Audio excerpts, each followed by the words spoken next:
সবটাই শুনেছি, খুব ভালোভাবে শুনেছি। ঠিক আছে, আমি শুরু করি কার্তিক দা। মা শ্রী অরবিন্দের পায়ে শ্রদ্ধা নিবেদন করে এবং আপনাদের কাছে ক্ষমা প্রার্থনা করে শুরু করছি। আমরা লাস্ট পড়েছিলাম 12ই এপ্রিল। 26শে এপ্রিল পড়া 26শে এপ্রিল আর পড়া হয়নি বিভিন্ন কারণে। আজকেও তো পথেই আটকে গেলাম। যাই হোক, আমরা ওই পণ্ডিত বর্গ থেকে পড়ছিলাম স্কলার্স, তার 6th সেন্টেন্স, ওই যে যেটা আমরা পড়ছিলাম আগের দিন, যেখানে শেষ করেছি তারপরে ওটা হচ্ছে 3rd প্যারাগ্রাফের 6th সেন্টেন্স। আগের দিন এরকম একটা ওই যে শোকহীন হওয়ার কথা, শোক মুক্ত হওয়ার কথা, এরকম একটা জায়গায় শেষ করেছিলাম যে শ্রী অরবিন্দ আমাদের সাব ডিভিশন বারুইপুরে 1908 সালের 12ই এপ্রিল এসে বলেছিলেন ন্যাশনাল মুক্তির কথা। সেখানে উপনিষদের কথা তিনি উল্লেখ করেছেন। আমরা আজকে আর সেদিকে যাব না, আমরা শুরু করছি 3rd প্যারাগ্রাফের 6th সেন্টেন্স। স্কলার্স, পণ্ডিত বর্গ লিখছেন শ্রী অরবিন্দ এমনি করে, once the clue is found, we discover that they are perfect wholes, as admirable in the structure of their thought as in their language and their rhythms. আমরা যে the secret of the Vedas পড়ছি, এই পড়ার মধ্য দিয়ে তো অনেক গুপ্ত কথা উদ্ধার করছেন না শ্রী অরবিন্দ, আমাদের সহায় সূত্র দিচ্ছেন। এরকম আরেকটি সূত্র এখানে দিলেন। বাংলা অনুবাদটি যেমন আছে দেখছি, সূত্রটি একবার পাওয়া গেলে আমরা দেখতে পাই যে ওইগুলি হলো নিখুঁতভাবে অখণ্ড ও সামঞ্জস্যপূর্ণ। চিন্তার গঠনের জন্য যেমন ভাষা ও ছন্দের জন্য তেমনই প্রশংসনীয়। সূত্র তো একবার পেতে হবে, তো সূত্র যখন পেয়ে যাই, আমরা বৈদিক রহস্য বলি, গুপ্ত কথা বলি, তার যে অখণ্ডতা, তার সৌষম্য, সেটা আমরা অনেকটাই বুঝতে পারি। সে ভাষাগত হোক, ছন্দগত হোক, চিন্তার গঠনগত হোক, সেটা খুব উল্লেখনীয়, প্রশংসনীয় বিষয়। আমরা 12ই এপ্রিল অনেকটাই পার করে এসেছি, প্রায় 1 মাস হয়ে গেল। শ্রী অরবিন্দ উপনিষদ থেকে উদ্ধৃতি দিয়ে জাতীয় মুক্তির সেই বীজ মন্ত্রের কথা বলে গেলেন। আমরাও পড়লাম, পড়ছি। জাতীয়তা এবং জাতীয়তা বোধ যে অধ্যাত্ম জীবনের বীজ মন্ত্র হতে পারে, সে স্বপ্ন তিনি আমাদের দেখিয়ে গেলেন। জাতীয় বোধ নিয়ে এখন ন্যাশনালিজম সম্পর্কে অনেক রকমের কনসেপ্ট থাকতে পারে, কিন্তু ন্যাশনালিজম, জাতীয়তা বোধ, জাতীয়তাবাদ যে আধ্যাত্মিকতার বীজ মন্ত্র, সেটা শ্রী অরবিন্দই স্পষ্ট করে আমাদের বললেন। আমরা কতটা কি বুঝলাম জানি না। এই 2রা মেও আমরা অতিক্রম করে গেলাম। শ্রী অরবিন্দ নামক সেই জাতীয় মুক্তিদাতাকে গ্রেপ্তার করা হলো, যিনি মুক্তির রস আস্বাদন করানোর ব্রত নিয়ে এসেছেন এই পৃথিবীতে, আর তাকেই আমরা কারাবন্দী করলাম। যাকে দেখে গৃহী মানুষ দেবদ্বিজে ভক্তি বিনম্রতা অর্পণ করবে, তাকেই অবরুদ্ধ করা হলো। আমাদের ক্ষুদ্রতা, আমাদের মিথ্যা অহং পরমকে, পরমময় সেই আলোকদাতাকে অরবিন্দকে বন্দী করে রাখছি। এখনো আমরা কি বুক বাজিয়ে বলতে পারবো যে আমরা আলোকদাতা শ্রী অরবিন্দকে কারামুক্ত করেছি, নাকি অন্ধকার গহনের মধ্যে, তমসার মধ্যে আমরা বন্দী করে রেখেছি? সময় হয়েছে, সে সময়ও আমরা অতিক্রম করলাম। 6ই মে শ্রী অরবিন্দের কারামুক্তি দিবস, 1 বছরের কারাবাস। অথচ সেই কারাবাসকে শ্রী অরবিন্দ কখনোই কারাবাস বলে মানেননি। তিনি এই কারাবাসকে বলেছেন আশ্রমবাস। পরম উপলব্ধি নিয়ে তিনি বললেন না ওই কথা যে এই 12 মাসের আশ্রমবাসে তিনি কি পেয়েছেন? আমরা আশ্রমবাস করতে পারি? ওই আশ্রমবাসও হয় না, কারাবাসও হয় না, নাকি সমগ্রটাই কারাবাস হয় আমাদের জীবনটা? এই সংসার জীবনটাকে কারাবাস ধরেই আমরা যন্ত্রণা বোধ করে যাই। অথচ শ্রী অরবিন্দ ব্যতিক্রমী ভাবেই বললেন যে ওই যে 12 মাসের কারাবাস বা আশ্রমবাস বা অরণ্যবাস, তার মধ্যে তিনি সবচেয়ে বেশি করে পেলেন কি? তিনি পেলেন শ্রী ভগবানকে। এই যে প্রাপ্তির কথা তিনি বললেন, এখানে আমাদের সংসারী মানুষের কাছে অনেকটাই জানার, শেখার, বোঝার, উপলব্ধি করার রয়েছে। আজকেই তো এই যে সূচনায় যে সেন্টেন্সটি পড়লাম, once the clue is found, যে কথাটা পড়ছিলাম, এটি এই অনুচ্ছেদের এই 3rd প্যারাগ্রাফের লাস্ট সেন্টেন্স। এখানে বলা হয়েছে মূল সূত্র খুঁজে পাওয়ার কথা। এটাই তো বলা হলো কি না, একবার মূল সূত্র যদি আমরা খুঁজে পাই, তাহলে সেই অনুযায়ী সঠিক পথে এগিয়ে চলার একটা সম্ভাবনা দেখা দেয়। যারা চলবেন, সেই ব্রত উদযাপনের কথা আমরা আগের সপ্তাহে লাইভ ডিভাইনে পড়ছিলাম, তো সেই কথা, সেই ব্রত উদযাপনের সংকল্প নিয়ে যে মানুষ এগোবেন, তারা সঠিক পথে এগিয়ে যাওয়া তাদের পক্ষে সম্ভব হবে, কারণ মূল সূত্রটা তারা খুঁজে পেয়েছেন। এবং সেই সূত্র যে যথাযথ তাও বোঝা যায়, কারণ পথ চলতে একটা আলোর দিকে ক্রমশ এগোচ্ছি, এটা অনুভব করা যায়। এবং সেই সঙ্গে সঙ্গে বাধাও আসে। বাধা এলে মা বলে দিচ্ছেন, যখন তুমি পথ চলছো, বাধা আসছে, তাহলে বুঝে নেবে তুমি সঠিক পথ ধরে এগোচ্ছ। তো যাই হোক, এই যে 12ই এপ্রিল যে কথা বলছিলাম আগের দিনও, বা এই একটু আগেও বললাম, শ্রী অরবিন্দের সেই 12ই বক্তৃতার কথা, সেখানে তিনি একটি সূত্র দিলেন। ওই যে once the clue is found, সূত্রটি একবার পাওয়া গেলে, 12ই এপ্রিল শ্রী অরবিন্দ বারুইপুরে এসে একটা সূত্র দিলেন, ন্যাশনাল মুক্তির সূত্র, জাতীয় মুক্তির সূত্র। মুন্ডক উপনিষদ থেকে উদ্ধৃতি দিয়ে পারতপক্ষে কি করলেন না, সাধারণ খেটে খাওয়া সংসারী মানুষ কিভাবে ভগবতমুখী প্রেরণা পেতে পারে তা বলে দিলেন।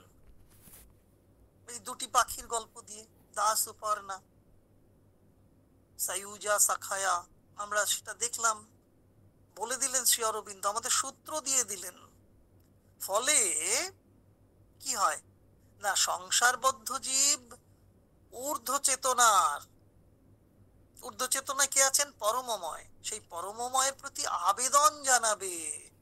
সেই নিচের ডালে বসে থাকা পাখির মতো সে যে তাকিয়ে থাকছে ওপরের পাখির দিকে, তাহলে আমরাও যারা পিছিয়ে আছি, আমরা আবেদন জানাতে পারবো ঊর্ধ্বমুখ পরমময়ের দিকে, আমরা আবেদন জানাতে পারবো। ফলে জীবনের দুঃখ, শোক, বেদনা, রোগ, এগুলো থেকে আমরা মুক্তি পাবো। কি জন্য, কিভাবে না, পরমময়ের করুণা দানে। আমরা তার কাছে আবেদন জানাবো, আস্পৃহা জানাবো, অভিপ্সা জানাবো, আকুতি জানাবো, তিনি করুণা করবেন, আমাদের দুঃখ শোক আমরা ভুলে যাব, মুক্তি ঘটবে আমাদের। আমরা শোকবদ্ধ জীব, আমরা একদিন শোকহীন, শোক মুক্ত হব, রোগ মুক্ত হবে। যারা বন্দিদশা অনুভব করছি, বন্দি দশার মধ্যে আছি বলে মনে করছি আমরা মুক্তির অখণ্ড সূত্র পাবো, শ্রী অরবিন্দের কাছ থেকে পাচ্ছি, সেই অখণ্ড সূত্র ধরে আমরাও মুক্তির পথে এগিয়ে যাব। তখন গান গাইব, এই আকাশে আমার মুক্তি আলোয় আলোয়, গাইতেই পারি।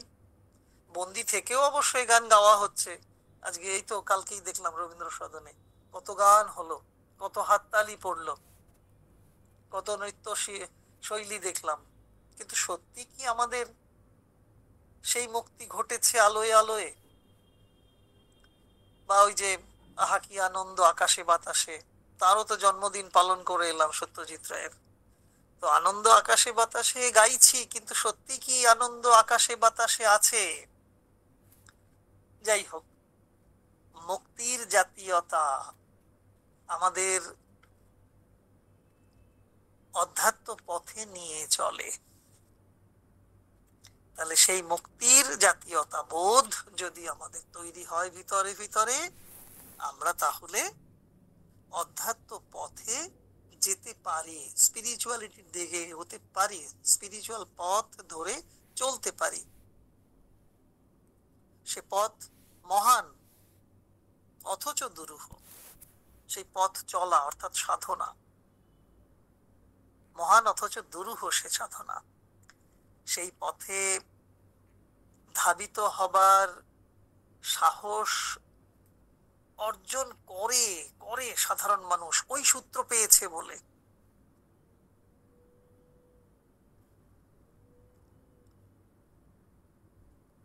দোসরা মেয়ের কথা মনে পড়ে, সেই ব্রাহ্ম মুহূর্তের কথা।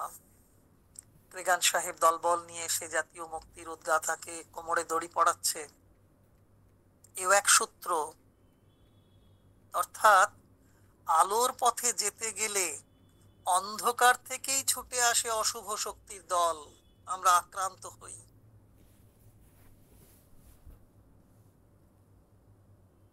তারা আলোর পথে এগিয়ে চলা পথিকদের আক্রমণ করে।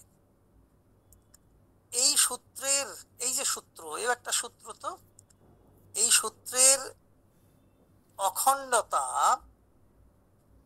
ও পূর্ণতা অনুসারী হয়ে চললে, যদি আমরা চলতে পারি, সেই অনুযায়ী আমাদেরও অন্তরে ভগবত পিপাসা থাকবে, বা বজায় রাখতে পারলে সমাধান আসবে। ওই সূত্র ধরেই আমরা সমাধান সূত্রেও পৌঁছতে পারবো। অনেক অন্ধকারের মধ্য থেকেও পরমময় শ্রী ভগবান আমাদের জীবন মঞ্চে আলোকময়তার করুণা এনে দেন। অবশেষে সেই পথেই আসে সকল বন্ধন থেকে মুক্তি। প্রথমে মুক্তির স্বপ্ন দেখা, মধ্যবর্তী পর্বে মুক্তির স্বপ্নকে কারারুদ্ধ করা হয়েছে, কিন্তু তার উপরে যে সাধনা চলতে থাকে, সেই সাধনার বলে, তাহলে প্রথম পর্বে আমরা মুক্তির স্বপ্ন দেখি, হয়তো তার সেই মুক্তির স্বপ্নকে কারারুদ্ধ করা হয়, অশুভ শক্তি এসে কারারুদ্ধ করে দেয়। তারপরেও যদি মুক্তির স্বপ্ন দেখা হয়, সাধনা চলতে থাকে, তাহলেই পরমের প্রেরণায় মুক্তির প্রকৃত রসাস্বাদন আমরা করতে পারি। ওই যে বৈষ্ণবীয় ভক্তি সাধনায় বলা হয় না, যে করে আমার আশ আমি করি তার সর্বনাশ, তবু যদি করে আমার আশ আমি হই তার দাসানুদাস। এমন তো কীর্তনাঙ্গ ঢঙে বহু জায়গায় এটা শুনতে পাই। আমরা ভাবি কি না গভীর ভাবে, মুক্তির স্বপ্ন দেখছি, কারারুদ্ধ হচ্ছি, তারপরে আবার পরমের করুণায় আমার যাত্রা পথে আনন্দ গান গাইতে গাইতে সাধনা চলছে, আমার কারামুক্তি হচ্ছে। অন্ধকারের মধ্য দিয়ে শ্রী ভগবান আলো এনে দেন নিশ্চিত। অন্ধকার কারাগৃহে, সেই অন্ধকার কারাগৃহেই তো বাসুদেবকে দর্শন করলেন শ্রী অরবিন্দ, সর্বভূতে বাসুদেব দর্শন করলেন, স্বামীজি এলেন সূক্ষ্ম দেহে। তো যাই হোক, ও এক ইতিহাস। পরের অনুচ্ছেদে আমরা যাব, অনুচ্ছেদ 5, প্রথম বাক্যটি পড়ব। আজকে শ্রী অরবিন্দ ভবনের, শ্রী অরবিন্দ হলে বেশ ভালো বলছিলেন, সুন্দর বলছিলেন প্রফেসর জয় সেন। ওইটা শুনতে শুনতেই দেরিটা হয়ে গেছে। আইআইটি প্রফেসর খুব ভালো বলছিলেন, শুনতে শুনতেই 7টা বেজে গেছে, তারপরেই দৌড়েছি। আচ্ছা, প্যারাগ্রাফ 5 প্রথম সেন্টেন্স একটু দেখি পড়তে পারি কিনা। বলছেন Shri Aurobindo, it is when we come to the interpretation of the Veda and seek help from ancient Indian scholarship that we feel compelled to make the largest reserves. এই আরেকটা জায়গা, it is when we come to the interpretation of the Veda and seek help from ancient Indian scholarship that we feel compelled to make the largest reserves. তাহলে বেদ বুঝতে যাচ্ছি, সহায়তা চাইছি বৈদিক ঋষিদের, তারপরেই একটা নীরব থাকার জায়গা। যখন আমরা বেদ ব্যাখ্যার ব্যাপারে প্রাচীন ভারতীয় পণ্ডিতেরা যে কাজ করে গেছেন তার কাছ থেকে সাহায্য পাই, তখন আমরা অনেক বিষয়েই সবচেয়ে বেশি তুষ্ণী ভাব গ্রহণ করতে বাধ্য বোধ করি। ওই যে compelled to make the largest reserves, চুপচাপ থাকা, তুষ্ণীর ভাব তো মৌনতা, নীরবতা, তুষ্ণী ভাব, অবশ্যই তাই।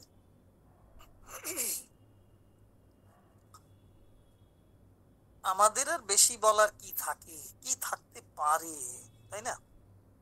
আমরা কতটুকু জানি, কতটুকুই বা দেখি। যারা দ্রষ্টা, প্রকৃত পক্ষে যারা দ্রষ্টা ঋষি, তাদের ব্যাখ্যাই তো যথেষ্ট আমাদের কাছে, তাই না? গুরুজন যা বলেন তা তো আমরা অস্বীকার করি না। অবশ্য বিপরীত ব্যাপারও আছে। শ্রদ্ধাভাজন ব্যক্তিবর্গ যে সিদ্ধান্ত নেন বা মতামত ও ব্যাখ্যা দেন, সে ব্যাপারে সবটুকু মেনে নিতে না পারলেও অনেক সময় আমরা নীরব থাকি। সেখানে সেই এমপি পণ্ডিতের কথা, প্রফেশনাল রেসপেক্টের একটা বজায় রাখার ব্যাপার থাকে। নীরব থাকি, অথচ সে নীরবতা সবসময় সম্মতির লক্ষণ নয়, তারও কারণ আছে। পরের সেন্টেন্সটাই পড়ব। বলছেন শ্রী অরবিন্দ সেই কারণটা। For even in the earlier days of classical erudition, the ritualistic view of the Veda was already dominant. The original sense of the words, the lines, the allusions, the clue to the structure of the thought had been long lost or obscured, nor was there in the erudite that intuition or that spiritual experience which might have partly recovered the lost secret. বেদের যাজ্ঞিক ব্যাখ্যায় প্রাধান্য ছিল, তখনই শব্দের মৌলিক অর্থ, সূক্তের চরণ, পরোক্ষ উল্লেখ, চিন্তার গঠনের সূত্র, এসব বহুকাল আগে থেকেই লুপ্ত হয়ে গিয়েছিল বা অস্পষ্ট হয়ে পড়েছিল। কি সুন্দর করে শ্রী অরবিন্দ যেন ইতিহাস একদম ইতিবৃত্ত গড়ে দিচ্ছেন, বলে দিচ্ছেন। পণ্ডিতদের মধ্যেও কি বলছেন, পণ্ডিতদের মধ্যেও সেই সম্বোধি বা আধ্যাত্মিক অনুভব ছিল না, যা লুপ্ত রহস্যের কিছুটাও উদ্ধার করতে পারত।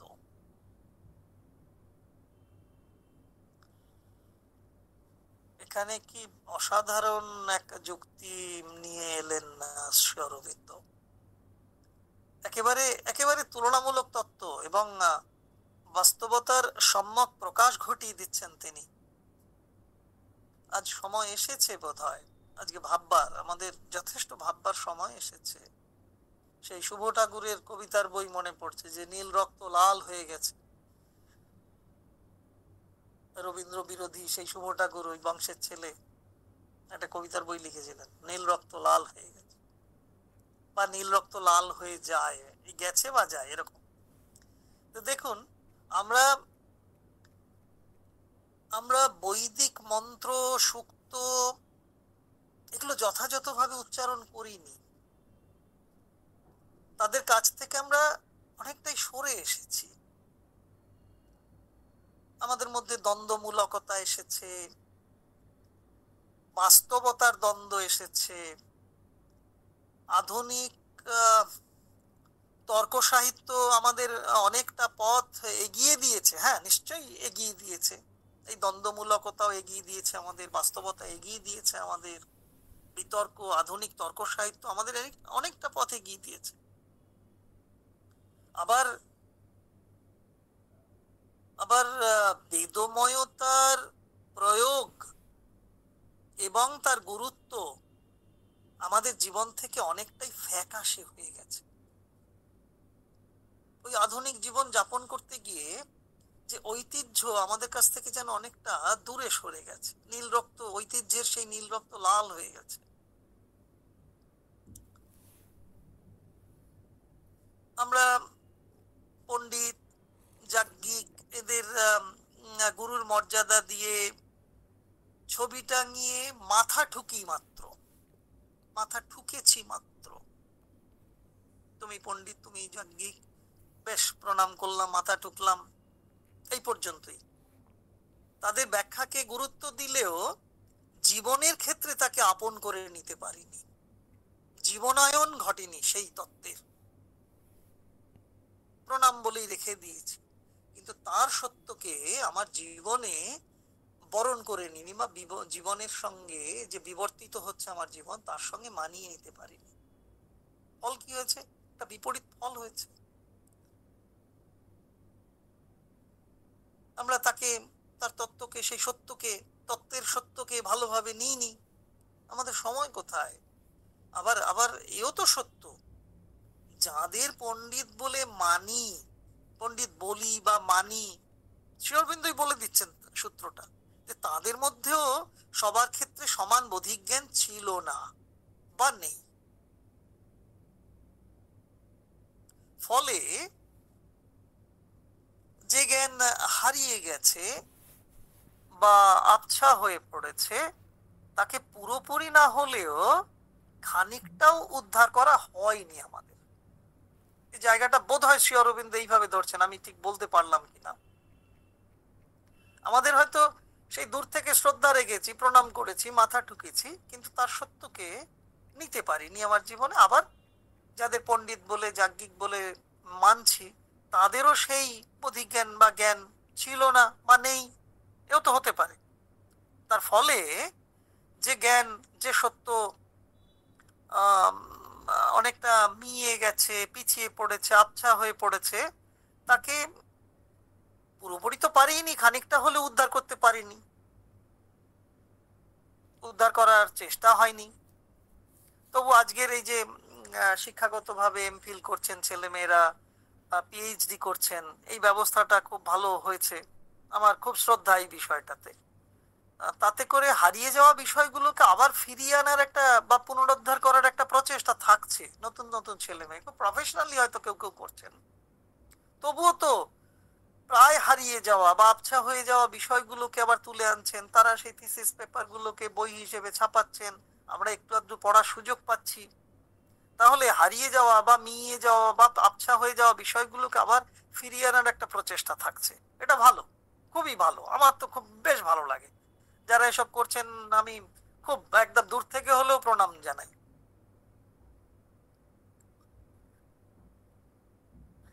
হ্যাঁ, এর কথা সত্য, সবাই তাতে যোগ দিতে পারেন না। তার জন্য একটা নির্দিষ্ট মাপকাঠি আছে, মানদণ্ড করে দেওয়া হয়েছে শিক্ষাগতভাবে, এই একটা মানদণ্ড ধরে দেওয়া হয়েছে, তাই সবাই যোগ দিতে পারেন না। কিন্তু সবাই তাতে যোগ দিতে না পারলেও কিছু কিছু বিশিষ্ট মানুষজন তো সেই হারিয়ে যাওয়া সম্পদ উদ্ধারে ব্রতী হয়েছেন, এবং তারা যদি একটু বেদন সম্পন্ন, সমবেদনা সম্পন্ন হন, আমাদের মধ্যে সেগুলো একটু একটু করে ছড়িয়ে দেন, তাহলে আমরাও ঋদ্ধ হতে পারবো, পরিপূর্ণতার পথে এগিয়ে যেতে পারবো। ওই তাদের কাছ থেকে ছিটে ফোটা নির্যাস মধু আমরা পাই, একেবারে যে পাচ্ছি না তাই পাই। কেউ কেউ দেন না, দিতে চান না। তো ওই রত্নকরবী শুনছিলাম কালকেই কথা হচ্ছিল যে রঞ্জন আসুক বা না আসুক, রঞ্জন আসুক বা না আসুক, প্রকৃতির নান্দনিক সৌন্দর্য নন্দিনীর মধ্য দিয়েও তো ফাগুলালরা পাচ্ছে।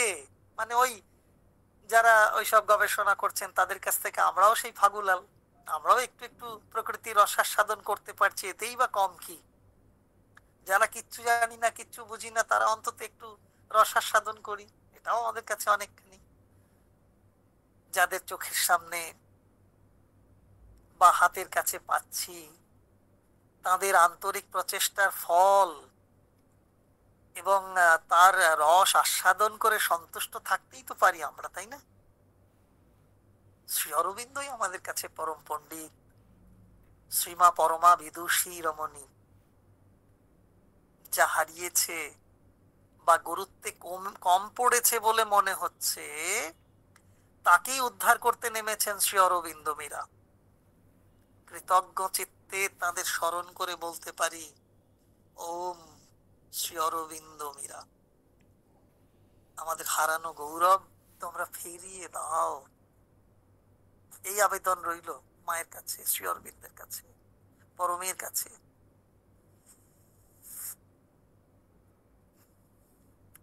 পরের সেন্টেন্সটি অনুচ্ছেদের শেষ বাক্য হবে কিনা, যতটুকু হয়।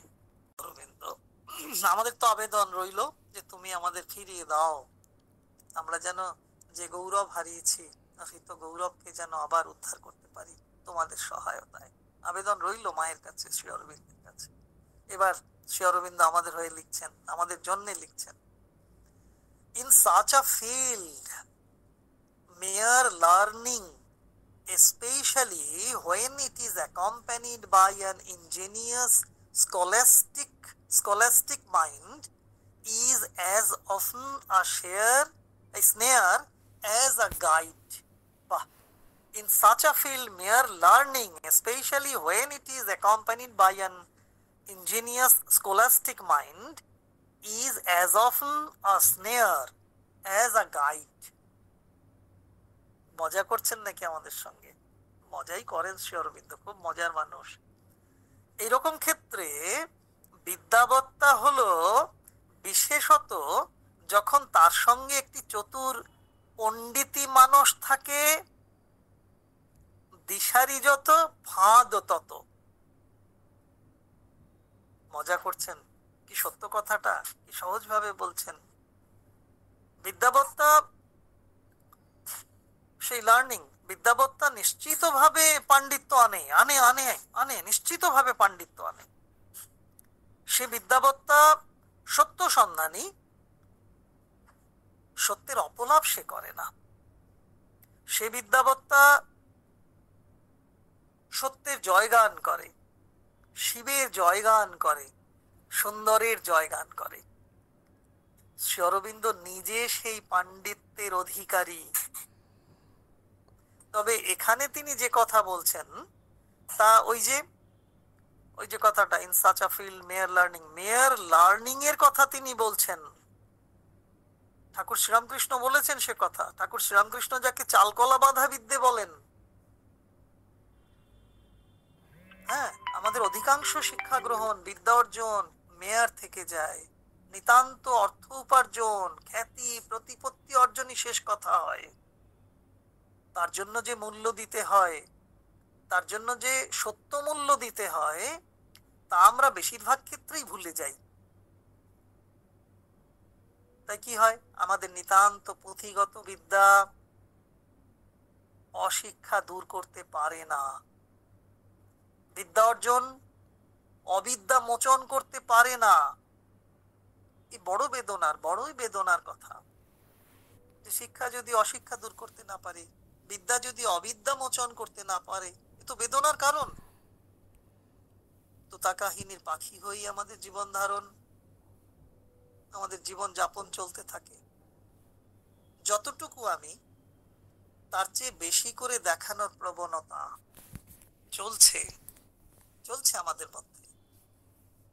এই প্রসঙ্গেই বোধহয় শ্রী অরবিন্দ বলছেন, in such a field mere learning, especially when it is accompanied by an ingenious scholastic mind, তাই না? এই কথা যেন সেই জন্যই বলছেন। এই ধরনের ক্ষেত্রে এক ধরনের শিক্ষা বা বিদ্যাবত্তার প্রতি ঝোঁক দেখা যায়, যেখানে একরকম পাণ্ডিত্যের ভাব নেওয়ার বিষয় থাকে, চতুর পণ্ডিতি মন থাকে। এই চতুর পণ্ডিতি মন বোধ হয় এখন খুব চেনা শব্দ বন্ধ আমাদের কাছে, তবে তার প্রচার কম। নিজের ছদ্ম পণ্ডিতি নিজেই বুঝি না, ফলে সেই পাণ্ডিত্য যতটা সঠিক পথ দেখাতে সক্ষম বা হওয়ার কথা ছিল, সক্ষম হওয়ার কথা ছিল, তার চেয়ে বোধহয় ভুল পথই দেখায় বেশি। আমরা খুব সহজে সবকিছু পেতে চাই, তাই সব পেতে গিয়ে প্রস্তুতিহীনতা আমাদের জীবনের কার্যক্ষেত্রে আমাদেরকে অপ্রস্তুত করে তোলে। শেষে আমরা কিছুই পাই না। ওই যে অফন আ স্নেয়ার অ্যাজ আ গাইড, পথ দেখাতে গিয়ে পথপ্রদর্শক আমাদের ফাঁদেই ফেলে দেন।